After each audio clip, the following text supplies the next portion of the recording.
ಅವರು ಇಷ್ಟು ದಿನಗಳ ಕಾಲ ಪಬ್ಲಿಕ್ ಡೊಮೈನ್ಗೆ ಅಂಬೇಡ್ಕರ್ ಆಗಲಿ ಬಸವಣ್ಣ ಆಗಲಿ ಈ ವಿಚಾರಧಾರೆಗಳನ್ನು ಹೇಳುವ ಮೂಲಕ ಒಂದು ದೊಡ್ಡ ವರ್ಗದ ಶತ್ರುತ್ವವನ್ನು ಕಟ್ಕೊಳ್ತಾರೆ. ಇಷ್ಟೆಲ್ಲ ರಿಸ್ಕ್ ತಗೊಂಡು ಅಷ್ಟು ಮಾತ್ರದ ಕೆಲಸವನ್ನಾದರೂ ಮಾಡಿದ್ದಾರೆ ಇವರು.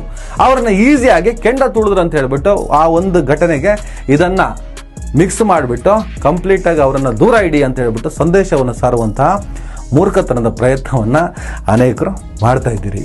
ನೀವು ಕಂಪ್ಲೀಟ್ ಆಗಿ ಅಂಬೇಡ್ಕರ್ ಬಸವಣ್ಣವರನ್ನು ಅಪ್ಕೋಬೇಕು ಅಂದ್ರೆ ನೀವು ನಿಮ್ಮ ಧರ್ಮ ಕರ್ಮವನ್ನು ಬಿಡಬೇಕು, ನಿಮ್ಮ ನಂಬಿಕೆ ನಿಮ್ಮ ಆಶಯಗಳನ್ನು ಬಿಟ್ಟು ಬರಬೇಕು ಅಂತ ಏನಾದ್ರು ಹೇಳಿದ್ರೆ ಅದಕ್ಕೊಂದು ಅರ್ಥ ಇದೆಯಾ?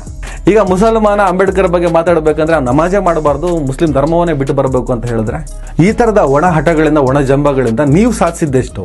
ನಾನು ಹಗಲು ರಾತ್ರಿ ಕೂಲಿ ಮಾಡ್ತೀನಿ ಅನ್ನೋದು ಇಂಪಾರ್ಟೆಂಟ್ ಅಲ್ಲ, ಎಷ್ಟು ಸಂಪಾದನೆ ಮಾಡಿದಿ ಅನ್ನೋದು ಕೂಡ ಇಂಪಾರ್ಟೆಂಟ್ ಆಗ್ತದಲ್ವಾ?